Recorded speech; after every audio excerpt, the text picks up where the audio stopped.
ઘનતા બરાબર સૂત્ર શું હતું? દળ ભાગ્યા કદ, એટલે ρ = m/v.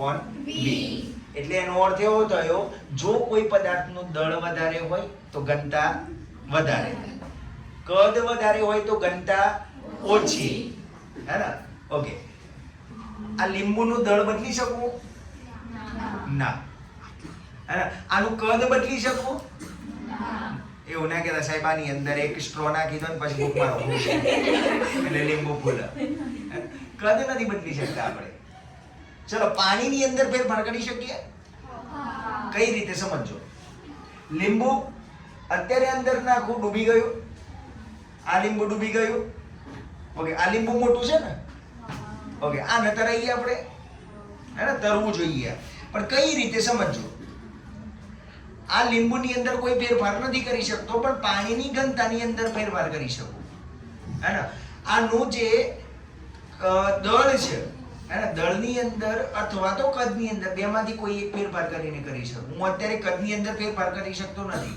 એનું કદ છે એટલું ને એટલું રહેવાનું. હું આની અંદર પાણી ભરેલું છે મેં, તો જે એનું જે કદ આવતું હશે એટલું જ કદ બીજા કોઈ પાત્રની અંદર નાખે, હે ને? ચોરસ અથવા તો ગોળ પાત્ર મોટું હોય એની અંદર નાખું તો પણ એનું કદ એટલું ને એટલું રહેશે, એ બદલાશે નહીં. પણ આના દળમાં ફેરફાર કરી શકું. દળમાં કઈ રીતે? આની અંદર કોઈ એવો પદાર્થ ઓગાળો, હે ને, કે જે સંપૂર્ણપણે ઓગળી જાય એવો પદાર્થ નાખવાનો પાછો. તો આની અંદર એવો પદાર્થ નાખીએ કે જે સંપૂર્ણપણે ઓગળી જાય, અને ઓગળી જાય તો એના દળમાં વધારો થાય. જો દળમાં વધારો થાય તો એની ઘનતા વધે. અત્યારે લીંબુ ડૂબે છે તો લીંબુની ઘનતા વધારે હશે, જ્યારે પાણીની ઘનતા ઓછી. હવે ઊંધું કરીએ, પાણીની ઘનતા વધારી દઈએ, અને પાણીની ઘનતા વધારવા માટે મારે દળ વધારવું પડે, હે ને? માસ વધારે તો ઘનતા ડેન્સિટી વધશે, હે ને? તો એના માટે કરીને ઓકે, મીઠું નાખું છું અંદર.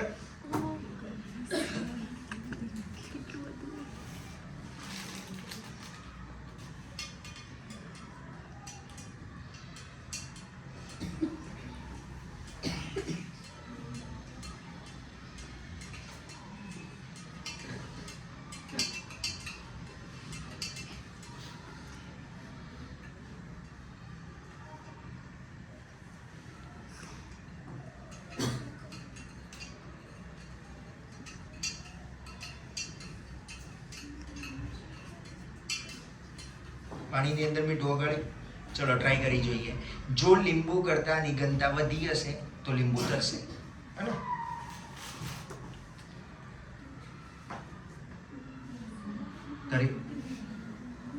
હજુ થોડુંક વધારે મીઠું નાખો તો હજુ વધારે ઉપર આવશે, હે ને? લીંબુ ઉપર આવી ગયું કારણ આનું દળ વધી ગયું. અંદર મીઠાનું દળ ઉમેરાઈ ગયું.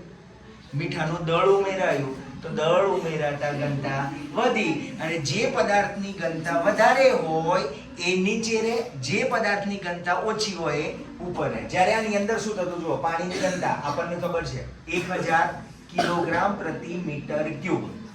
1000 કિલોગ્રામ પ્રતિ મીટર ક્યુબ આની પાણીની ઘનતા. જ્યારે આ પાણીની ઘનતા એના કરતા વધી ગઈ, કારણ દળ વધી ગયું. એ મૃત સાગરનું નામ સાંભળ્યું છે, હે ને? હા, ડેડ સી. તો મૃત સાગરની અંદર તમે જાઓ, તરતા ના આવડે તો ત્યાં આગળ જઈને કહેવાનું મને તરતા આવડે, કારણ તમે અંદર પાણી પડશો ને તો ડૂબશો જ નહીં. એની અંદર મીઠાનું પ્રમાણ વધારે છે, NaCl નું પ્રમાણ વધારે છે, અને મીઠાનું પ્રમાણ વધવાના કારણે એ જે પાણી છે એની ડેન્સિટી વધી ગઈ, અને તમારી ડેન્સિટી એની સાપેક્ષે ઓછી હશે, જેના કારણે તમે તરી શકશો. જ્યારે તમે અત્યારે અહીંયા ટ્રાય કરો, કોઈ કૂવો છે સાહેબ મૃત સાગર જેવું થાય તો ટ્રાય કરી જોઈએ. કૂવામાં પડ્યા, તરતા નથી આવડતું, એ વખતે પાણીની ડેન્સિટી 1000 હશે, જ્યારે તમારી ડેન્સિટી એના કરતાં વધારે હશે, અને વધારે ડેન્સિટી વાળું ક્યાં જાય? એટલે તમે ક્યાં જશો? ક્લિયર છે આટલું? ઉપર. ઓકે.